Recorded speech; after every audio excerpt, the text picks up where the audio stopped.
Kebakaran sebuah alat berat yang tengah beroperasi di area peti kemas Pelabuhan Bom Baru Palembang. Api muncul saat alat berat tersebut memindahkan kontainer. Diduga berasal dari konsleting listrik pada komponen mesin, lalu menyambar ke bagian lainnya. Api cepat membesar dan sulit dikendalikan operator.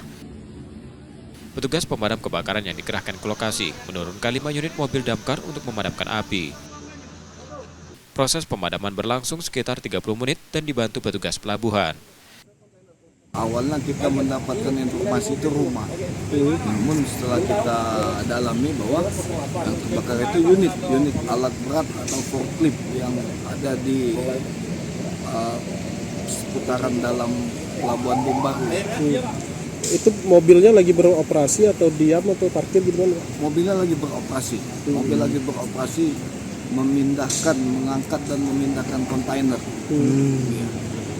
Untuk asal api dari mana Pak? Jadi Pak? Asal api menurut keterangan di lapangan tadi malam itu berawal dari konsleting pada bagian mesin.